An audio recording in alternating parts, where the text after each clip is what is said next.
कोई कन्या है शुरुआत में, उनको शुरुआत में कोई गृहस्थी तो नहीं कहेगा ना, कुमार हैं, अभी गृहस्थी में गया तो नहीं है ना, वो अभी पढ़ते हैं ना। पढ़ने वाले को, पढ़ाई वाले को कोई ऐसे थोड़े ही कहेंगे कि गृहस्थ व्यवहार में है।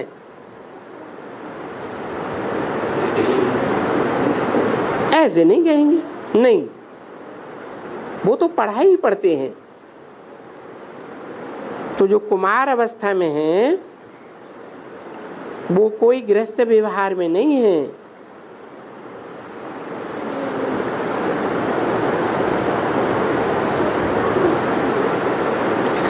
कुमारियां गृहस्थ व्यवहार में नहीं है।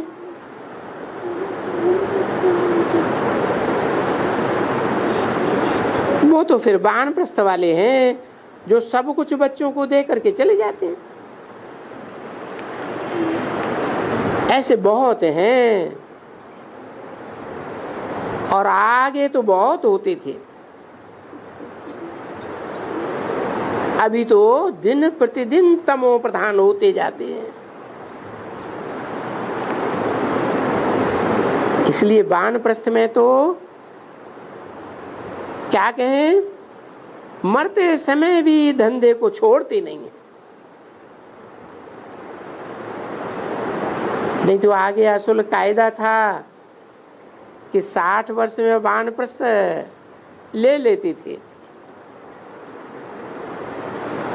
बाद में वो भी छोड़ करके सन्यास में चले जाते थे। जैसे बाबा कहते हैं इनका भी लौकिक, वो भी बनारस में जाकर के बैठ गए थे।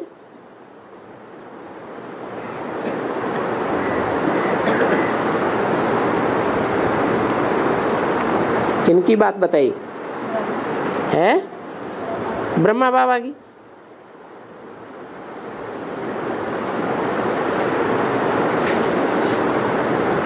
तो उसको वानप्रस्थ अवस्था कहा जाता है कि बस पीछे गुरु करके रास्ता ले दे। कौन सा रास्ता? अपनी जीवन मुक्ति, मुक्ति का रास्ता। परंतु ये तो अभी बच्चों को मालूम पड़ा, समझाया है कि कोई भी वापस तो नहीं जा सकते हैं कायदे अनुसार।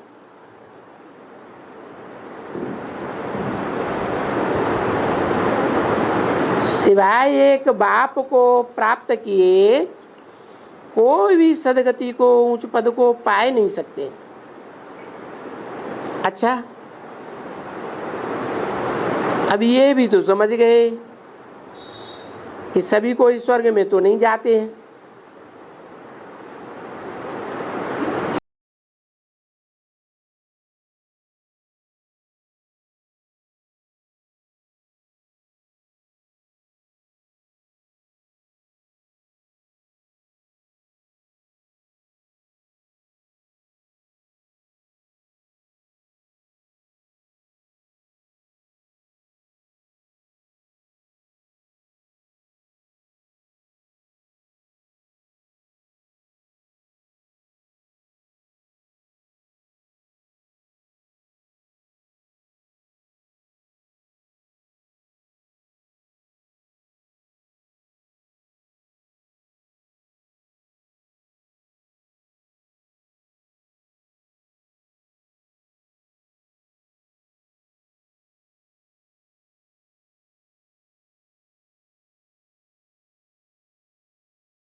ये भी ले लेते हैं।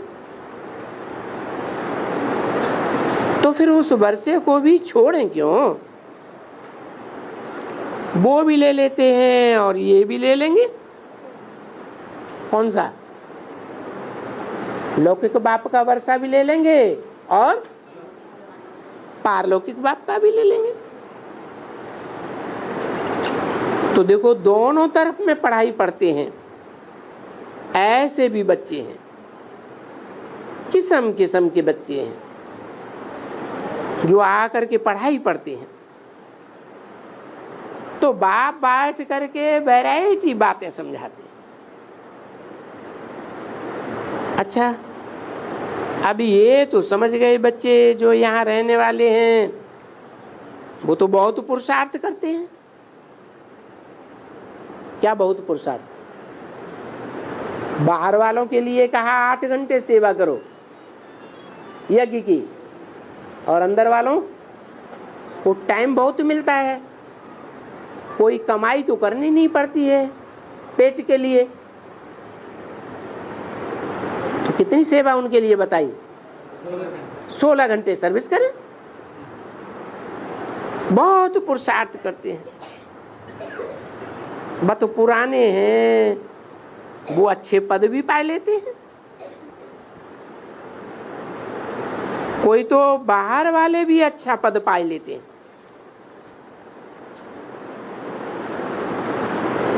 ऐसे नहीं कि सरेंडर होकर पड़े हुए हैं वो ही अच्छा पद पावेंगे। जैसे यहाँ वाले अच्छा पद पा लेते हैं, बाहर वाले भी अच्छा पद पा लेते हैं।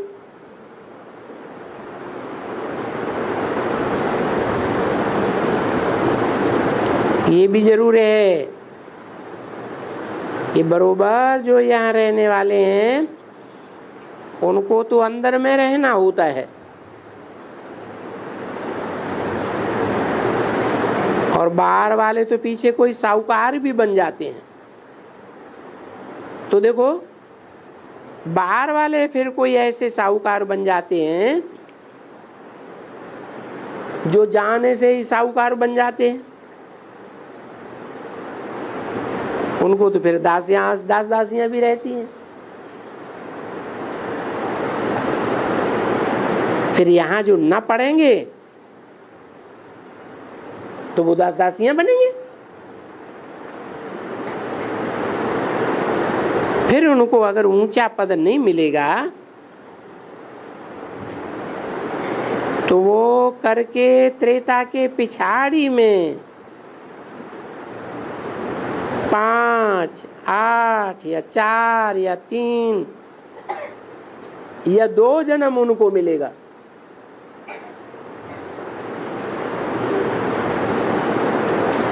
तो कहेंगे कि उन कम जन्म लेने वालों से तो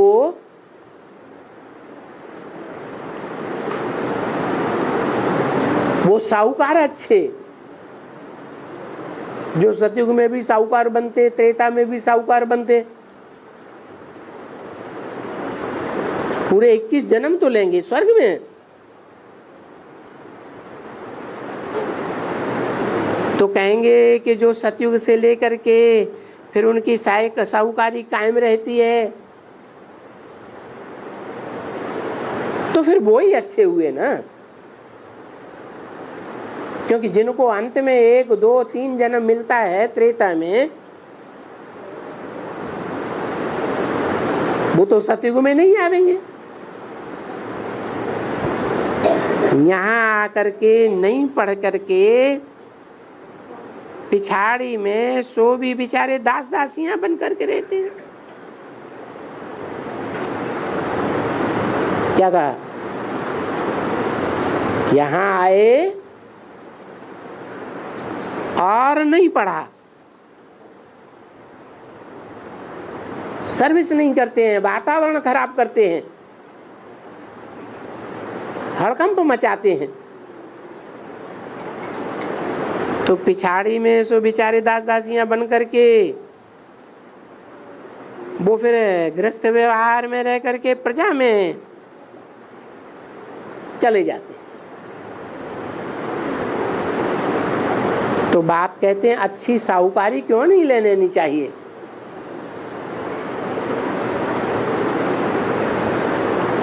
इसलिए बोला कि 16,000 में आने से तो अच्छा है क्या साहूकार बन जावे, क्योंकि जो 16,000 सरेंडर होते हैं उनमें ढेर की ढेर दास दासियां हैं।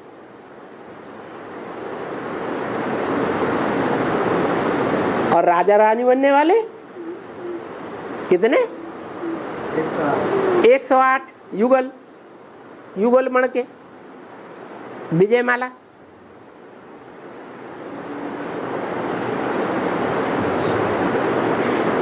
तो देखो अभी वो साहूकारी पाने वाले अभी वो हमारे पास तो नहीं है।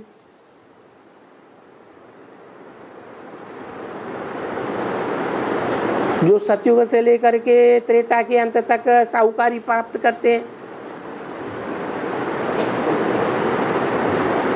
वो रहते तो हैं गृहस्थ व्यवहार में, वो तो कोशिश करते हैं कि हम राजाई पद पावें और ऊंच पद पावें।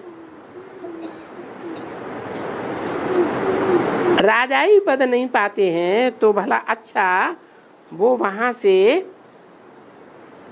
खिसकते हैं तो भला प्रजा में तो अच्छा पद पाएंगे ना। तो वो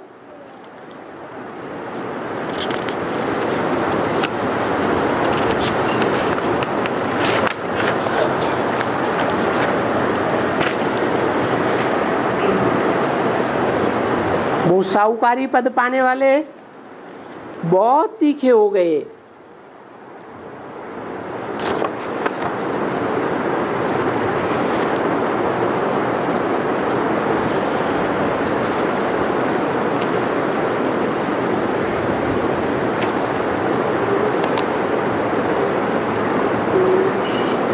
जो प्रजा में अच्छा पद पाए लेवे जन्म जन्म, क्योंकि उनके पास राजाई घराने की तरह दास दासियां भी तो रहती हैं। किनके पास? बड़े बड़े साहूकारों के पास ऐसे ठाट होते हैं जैसे रजवाड़ों के नहीं होते। तो देखो उन साहूकारों का भी ऐसे है, राजाओं से भी बड़े साहूकार बन जाते हैं। कोई मिसाल है सतयुग त्रेता में है? हाँ, सतयुग के अंत में जो राजा महाराजा होता है वो कोई साहूकार से धन लेकर के फिर अपनी राजाई चलाता है। इतना लोन चढ़ जाता है, इतना लोन चढ़ जाता है कि उनकी सारी राजाई डूब जाती है और राम राजा बन जाता है।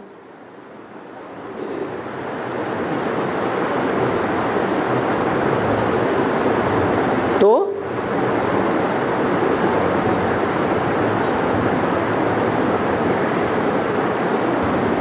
ये मिसाल दिया।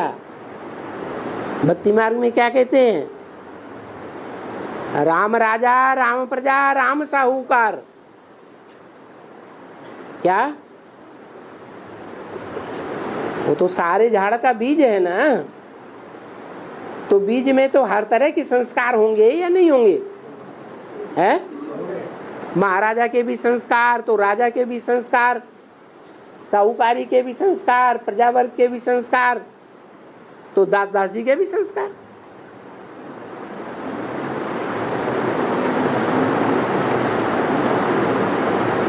पिछाड़ी वाले जो राजाएं होते हैं और पहले वाले जो होते हैं वो तो बहुत सुखी हुए।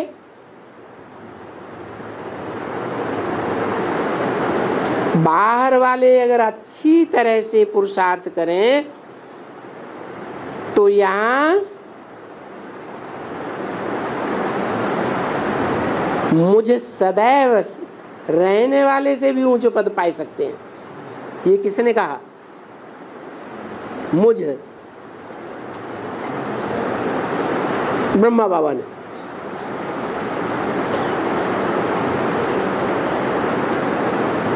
राजा ही भी पाई सकते हैं और बहुत साहूकारी पद भी पाई सकते हैं। तो है सारा पुरुषार्थ के ऊपर मदार। जितना जितना जो पुरुषार्थ करे इतना इतना ऊंच पद पाई सकते हैं। और पुरुषार्थ करने वाले कोई छिपे नहीं रह सकते हैं।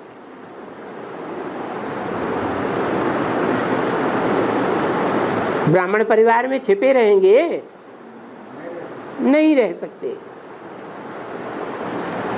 जो प्रजा में भी बड़े से बड़ा साहूकार बनेगा वो भी कोई छिपा नहीं रहेगा।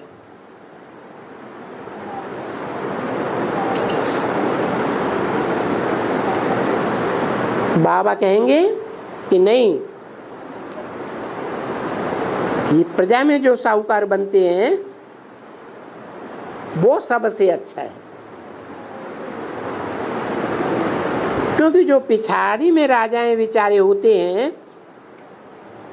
वो तो जाने से ही जाकर के प्रजा में साहूकार बनेंगे ना।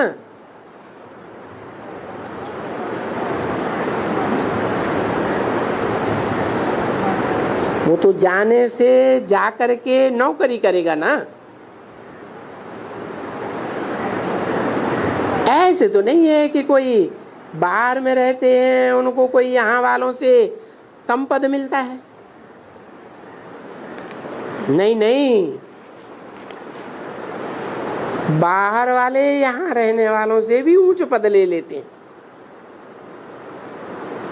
कहाँ रहने वालों से है? बाबा के घर में रहने वालों से भी ऊंच पद ले लेते हैं।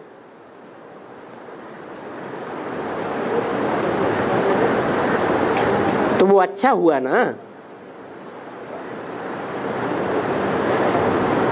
यहाँ रहते हैं और बिल्कुल अधम दर्जा पाए लेना और प्रजा में जाकर के ऊंचा पद पाना।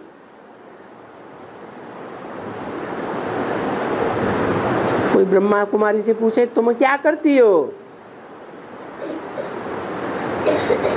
प्रजा में ऊंचा पद पाती हो या यहाँ अधम पद पाती हो?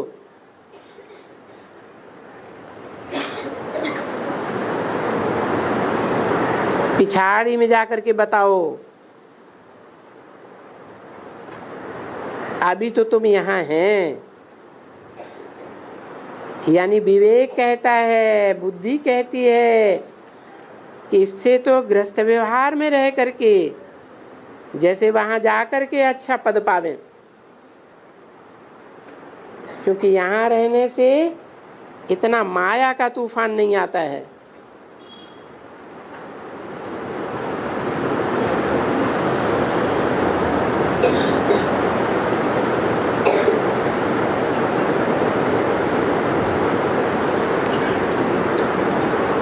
ज्यादा तूफान कहाँ आते हैं? हैं? बाहर की दुनिया में आते हैं या बाबा के घर में आते हैं? बाबा घर में ज्यादा तूफान आते हैं। हैं?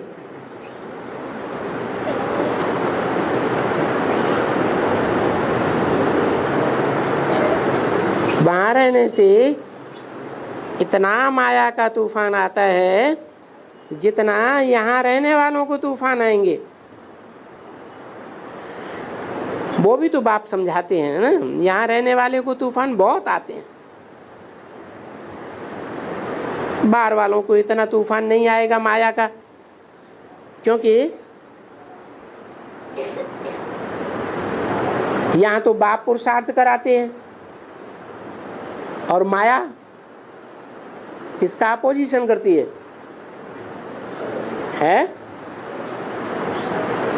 अपोजिशन माया किसका करती है? बाप का अपोजिशन करती है ना।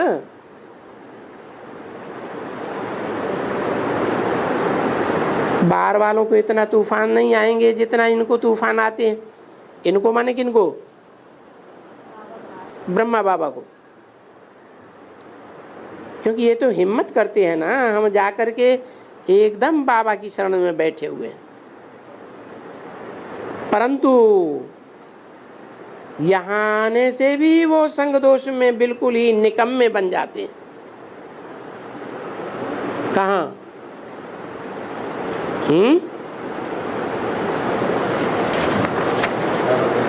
संग दोष बाहर की दुनिया में ही लगता है कि अंदर भी लगता है? बाहर भी लगता है और अंदर भी लगता है। इसलिए उनका कोई पद अच्छा नहीं है।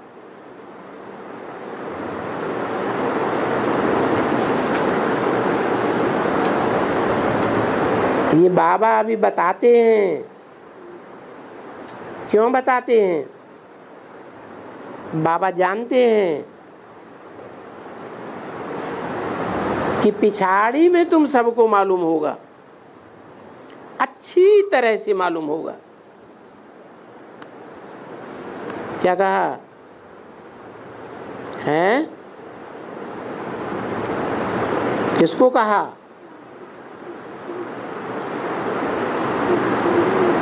किसको कहा? तुम किसको कहा?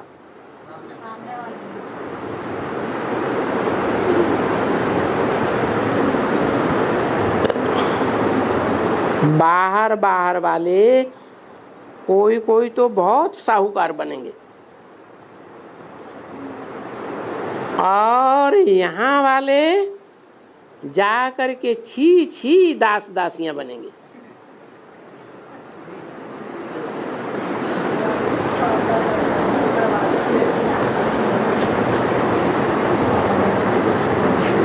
सो भी चलते चलते पिछाड़ी में सब साक्षात्कार होता रहेगा। क्योंकि जब इम्तिहान का समय होता है, फाइनल एग्जाम, फाइनल पेपर अभी हुआ है, अभी तो होना है। जब इम्तिहान का समय होता है ना, बाकी थोड़े रोज रहते हैं, तो इम्तिहान का मालूम तो पड़ जाता है ना कि कौन कौन किस प्रकार से पास हो जाएगा।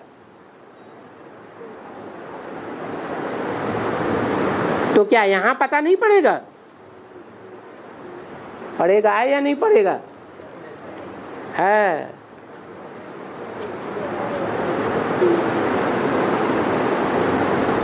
यहाँ ही पता पड़ जाएगा कौन कौन किस प्रकार का पुरुषार्थ करते हैं और क्या पद पाएंगे।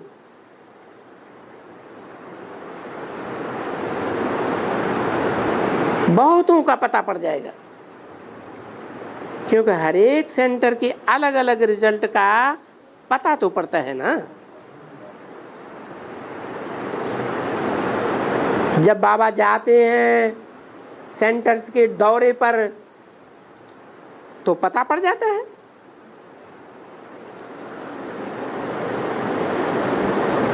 सेंटर्स के दौरे पर जाते हैं तो भी पता पड़ जाता है।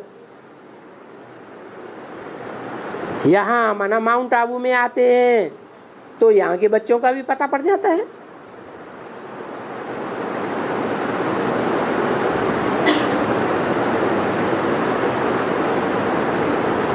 यहाँ सब तरफ से रजिस्टर आते हैं।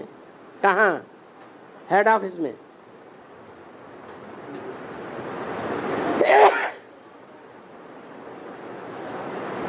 तो फिर आते भी हैं तो मालूम तो पड़ता है ना कि नंबरवार सब पढ़ते हैं। ओम शांति।